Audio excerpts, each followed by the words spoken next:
Welcome to GS explorer. और इसमें देखेंगे आपका करंट अफेयर के बारे में। करंट अफेयर में आप देखेंगे मार्च का जो करंट अफेयर है, जैसे कि 1 मार्च से लेकर आपका 7 मार्च के बीच में जितने भी इम्पोर्टेंट करंट अफेयर हैं, चाहे वो छत्तीसगढ़ का हो, चाहे भारत का हो, चाहे विश्व का हो, तो इनके इन चाहे छत्तीसगढ़, भारत या विश्व के करंट अफेयर के बारे में आपका एक सप्ताह का करंट अफेयर जो 1 मार्च से लेकर 7 मार्च का जितने भी इम्पोर्टेंट करंट अफेयर होंगे उसके बारे में यहाँ पर देखेंगे। उसके बाद जैसे 7 मार्च तक हो जाता है, तो 7 मार्च से लेकर उसके बाद 14 मार्च तक फिर इसी प्रकार से पूरे मंथ का जो है करंट अफेयर वीकली वाइज जो है देखा जाएगा। और इस करंट अफेयर की खासियत ये होगी कि जो कटिंग ऑफ न्यूज़पेपर होता है, अर्थात कि न्यूज़पेपर के हिसाब से जो है करंट अफेयर को देखा जाएगा। देखिए, छत्तीसगढ़ बजट 2021-22 में मुख्यमंत्री भूपेश बघेल ने यह घोषणा किया कि जेम्स एंड ज्वेलरी पार्क बनेगा छत्तीसगढ़ के रायपुर के पंडरी में जेम्स एंड ज्वेलरी पार्क बनेगा, जिसका लागत होगा 350 करोड़। जिसका लागत कितना होगा? 350 करोड़। ये छत्तीसगढ़ बजट 2021-22 में यह घोषणा किया गया है मुख्यमंत्री भूपेश बघेल के द्वारा। यहाँ पर सबसे इम्पोर्टेंट बात ये हो जाता है कि जो छत्तीसगढ़ में जेम्स एंड ज्वेलरी पार्क बनेगा वो कहाँ पर बनेगा? तो रायपुर में कहाँ पर बनेगा? तो रायपुर में आपका पंडरी में बनेगा। कहाँ पर बनेगा? पंडरी में। ये बहुत ही इंपॉर्टेंट क्वेश्चन हो जाता है। और यह जेम्स एंड ज्वेलरी पार्क मध्य भारत का सबसे बड़ा जेम्स एंड ज्वेलरी पार्क होगा। देखिए, इसे मध्य भारत का सबसे बड़ा जेम्स एंड ज्वेलरी पार्क इसलिए कहा जा रहा है क्योंकि इसके पहले जो है वो सबसे बड़ा जो है जेम्स एंड ज्वेलरी पार्क आपका मुंबई कोलकाता और सूरत में जो है मौजूद है। और जो पंडरी में जो जेम्स एंड ज्वेलरी पार्क खोला जाएगा वो चौथा सबसे बड़ा जेम्स एंड ज्वेलरी पार्क होगा। इस प्रकार से ये मध्य भारत का सबसे बड़ा जेम्स एंड ज्वेलरी पार्क हो जाता है और देश में चौथा सबसे बड़ा जेम्स एंड ज्वेलरी पार्क होगा। तो अब तक देश में 3 सिर्फ जेम्स एंड ज्वेलरी पार्क हैं जो कि सबसे बड़े हैं, मुंबई, कोलकाता और सूरत। और चौथा जेम्स एंड ज्वेलरी पार्क आपका पंडरी में खोला जाएगा जो कि मध्य भारत का सबसे बड़ा होगा। ध्यान देंगे। वर्मी कंपोस्ट यानी कि वर्मी खाद बनाने में छत्तीसगढ़ राज्य में सबसे प्रथम कांकेर जिला का नाम आता है। सबसे प्रथम जो है कांकेर जिला है वर्मी खाद बनाने में। देखिए, जो वर्मी खाद होता है उसको गोठानों में तैयार किया जाता है और कांकेर जिला में आपका टोटल जो है 203 गोठान है। देखिए, 203 गोठानों में आपका 188 ऐसे गोठान हैं जहाँ पर वर्मी कंपोस्ट खाद का निर्माण किया जा रहा है, को तैयार किया जा रहा है। ठीक है, तो कांकेर जिला जो है छत्तीसगढ़ में सबसे प्रथम है। देखिए, 4 मार्च को जो है म्यूनिसिपल परफॉर्मेंस इंडेक्स जारी किया गया, जिसमें छत्तीसगढ़ के 2 शहर को जगह दिया गया है, जिसमें सर एक रायपुर शहर है और एक बिलासपुर शहर है। तो हमने जाना कि म्यूनिसिपल परफॉर्मेंस इंडेक्स में रायपुर शहर और बिलासपुर शहर दोनों का नाम है छत्तीसगढ़ में, जिसमें रायपुर और बिलासपुर दोनों को 7वां रैंक मिला है। आप देख सकते हैं रायपुर शहर को भी 7वां रैंक मिला है और बिलासपुर शहर को भी क्या मिला है? 7वां रैंक मिला है। तो ये कैसे, मतलब एक ही रैंक पर दो शहर कैसे हैं? तो देखिए, रायपुर शहर को 10 लाख से अधिक जनसंख्या वाले शहरों की श्रेणी में 7वां रैंक मिला है, जबकि बिलासपुर शहर को 10 लाख से कम जनसंख्या वाले शहरों की श्रेणी में 7वां रैंक मिला है। तो याद रखेंगे म्यूनिसिपल परफॉर्मेंस इंडेक्स। देखिए, नीति आयोग के द्वारा टॉप 5 आकांक्षी जिलों का एक लिस्ट जारी किया गया है। टॉप 5 आकांक्षी जिलों की इस लिस्ट में छत्तीसगढ़ के दो जिलों का नाम है। एक आपका दक्षिण बस्तर दंतेवाड़ा और दूसरा आपका बस्तर का नाम है। ठीक है, और इस लिस्ट को जारी किया है आपका नीति आयोग ने।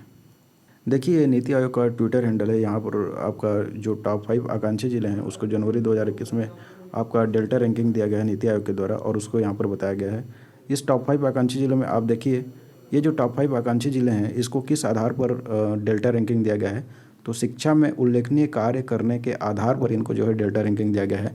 इसमें आप देख सकते हैं कि पहला में आपका मेघालय राज्य का नाम है, दूसरा महाराष्ट्र, उसके बाद छत्तीसगढ़ और असम। आप देखें कि मेघालय से कौन से जिले का नाम है? तो रिभोई को जो है टॉप स्थान मिला है, रिभोई। उसके बाद नंदुरबार महाराष्ट्र, उसके बाद दक्षिण बस्तर दंतेवाड़ा छत्तीसगढ़, उसके बाद चौथा में बस्तर का नाम है छत्तीसगढ़ और उसके बाद बक्सा असम। तो आप एक चीज़ देखें कि छत्तीसगढ़ का जो दक्षिण बस्तर दंतेवाड़ा है उसको तीसरा स्थान मिला है और बस्तर को मिला है चौथा स्थान। इस प्रकार से टॉप 5 आकांक्षी जिलों की लिस्ट में जो डेल्टा रैंकिंग है जो कि जनवरी में आया था उसमें दक्षिण बस्तर दंतेवाड़ा और बस्तर जिला आता है छत्तीसगढ़ का। तो आपको याद रखना है, तीसरा नंबर में आपका दक्षिण बस्तर दंतेवाड़ा आता है और चौथा में आपका बस्तर जिला है। ठीक है, टॉप 5 आकांक्षी। मुख्यमंत्री भूपेश बघेल के द्वारा भी यह जानकारी दिया गया और छत्तीसगढ़ के 2 जिलों का नाम दंतेवाड़ा और बस्तर को टॉप 5 आकांक्षी जिलों में स्थान मिला है, इसके बारे में जानकारी दिए और जो जिले वासी हैं उनको जो है शुभकामनाएं दिए, बधाइयाँ दिए। ठीक है, देखिए खेल के जगत में इस प्रकार से सवाल बन सकते हैं कि ऐसे 2 खिलाड़ियों के नाम बताओ जो T20 इंटरनेशनल क्रिकेट में 6 गेंदों पर 6 छक्के लगाए हैं। तो उसमें एक का नाम आता है, आप जानते हैं, भली भांति परिचित है, युवराज सिंह, 6 गेंदों पर 6 छक्के लगाए हैं। और उसके बाद दूसरा नाम आता है किरोन पोलार्ड का। तो किरोन पोलार्ड जो है हाल ही में आपका 6 गेंदों पर 6 छक्के लगाया है। श्रीलंका के साथ T20 जो मैच चल रहा है उसमें एक मैच में जो है 6 गेंदों पर 6 छक्के लगाकर युवराज सिंह के जो रिकॉर्ड है इसके बराबरी कर चुका है। ठीक है, और आपको ये सवाल पूछा जाएगा कि इंटरनेशनल क्रिकेट में कितने खिलाड़ियों ने 6 गेंदों पर 6 छक्के लगाए हैं। तो 3 खिलाड़ियों ने 6 गेंदों पर 6 छक्के लगाए हैं। आपका एक युवराज सिंह हो गया, एक हर्षल गिब्स हो गया और एक किरोन पोलार्ड हो गया। आपका किरोन पोलार्ड और युवराज सिंह जो है T20 इंटरनेशनल क्रिकेट में 6 छक्के लगाए हैं, जबकि हर्षल गिब्स जो है वनडे क्रिकेट में, वनडे इंटरनेशनल क्रिकेट में 6 गेंदों पर 6 छक्के लगाए हैं। तो इस प्रकार से टोटल क्रिकेट जगत में आपका 3 खिलाड़ी हो गया और T20 जगत में, T20 क्रिकेट में आपका 2 खिलाड़ी हो गए। देखिए यहाँ पर इस खबर में बताया गया है कि भारत का जो पहला हीलिंग सेंटर है वो उत्तराखंड के रानीखेत के जंगल में आपको ओपन किया गया है। देश का जो पहला हीलिंग सेंटर है, देश का पहला हीलिंग सेंटर ये उत्तराखंड के रानीखेत में जंगलों के बीच में इसको ओपन किया गया है। और तनाव से मुक्ति, तनाव को दूर करने के लिए इसे ओपन किया गया है। और ये जो आपका पहला हीलिंग सेंटर है, ये जापानी तकनीक पर आधारित है। कौन सी तकनीक पर आधारित है? जापानी तकनीक पर आधारित है। तो देश का पहला हीलिंग सेंटर कहाँ पर ओपन किया गया है? तो उत्तराखंड में रानीखेत में जंगल के बीच में जो है खोला गया है। देखिए ये 7 मार्च का खबर है, आपका 7 मार्च का, जिसमें बताया गया है कि भारत में अब IPL होगा जो कि 9 अप्रैल से स्टार्ट होगा। ठीक है, अब भारत में 2 साल बाद जो है करीब IPL हो रहा है। आप जानते हैं भारत में IPL कितना फेमस है। ठीक है, तो ये जो IPL है इसका स्टार्ट हो रहा है आपका 9 अप्रैल से। कितना अप्रैल से? 9 अप्रैल से।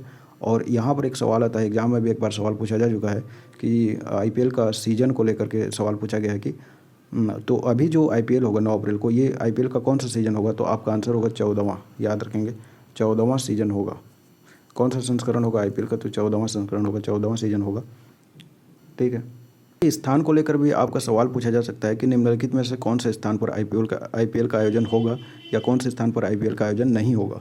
तो यहाँ पर बताया गया कौन कौन से स्थान में IPL का आयोजन होगा।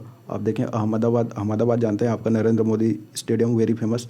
और उसके बाद बेंगलुरु, चेन्नई हो गया, दिल्ली, मुंबई और आपका कोलकाता, इतने ही जगहों का चयन किया गया। आपका 1, 2, 3, 4, 5 और 6 प्लेसेस को जो है चुना गया है इसके लिए, IPL के आयोजन के लिए। आप देखें कौन कौन सा है। आपका मुंबई हो गया एक, तो नीचे से आप देख सकते हैं, नीचे में आपको मुंबई हो गया, उसके बाद बेंगलुरु हो गया, आपको चेन्नई हो गया। ठीक है, ऊपर में आपका दिल्ली हो गया और अहमदाबाद हो गया और कोलकाता हो गया। बस इतने ही जगह पर IPL का आयोजन होगा। सबसे इम्पोर्टेंट, IPL का कौन सा सीज़न होगा? 14वां सीज़न 9 अप्रैल से स्टार्ट हो रहा है। ठीक है, देखिए ये 7 मार्च का खबर है और इसमें यह बताया गया है कि आप देखें कि जो इस प्रकार से सवाल बन सकता है कि छत्तीसगढ़ में निम्नलिखित में से किस कॉलेज को नंद कुमार पटेल के नाम से जाना जाएगा। तो आपको बता दूं कि भूपेश बघेल ने ये ऐलान किया है कि जो बीरगांव कॉलेज को जो है अब नंद कुमार पटेल के नाम से जाना जाएगा। किनके नाम से जाना जाएगा? नंद कुमार पटेल के नाम से जाना जाएगा। बाय द वे आपको पता होगा कि जो नंद कुमार पटेल हैं उनका जो देहांत हो गया था आपका झीरम कांड में आपका महेंद्र कर्मा, आपका विद्याचरण शुक्ला और नंद कुमार पटेल जी का जो है देहांत हो गया था। तो स्वर्गीय नंद कुमार पटेल जी के नाम से अब जो है बीरगांव कॉलेज को जाना जाएगा। देखिए इस वीडियो में मैंने 1 मार्च से आपको 7 मार्च तक का जो मुख्य करंट अफेयर है 1 मार्च से लेकर 7 मार्च 2021 का, उसके बारे में मैंने बताया। अब नेक्स्ट वीडियो में आपका 7 मार्च से लेकर आपका 14 मार्च तक का जो मुख्य करंट अफेयर है आपका छत्तीसगढ़, भारत और विश्व का, यदि कोई भी मुख्य करंट अफेयर है तो उसके बारे में नेक्स्ट वीडियो में देखेंगे। ठीक है, तो मिलते हैं नेक्स्ट वीडियो में। Thanks for watching. तो इस प्रकार से पूरे मार्च का जो है करंट अफेयर कंप्लीट हो जाएगा और इसी प्रकार से मैं फरवरी और जनवरी का भी करंट अफेयर कंप्लीट करूँगा। ठीक है, तो आप जुड़े रहिए, मिलते हैं नेक्स्ट वीडियो में। Thanks for watching.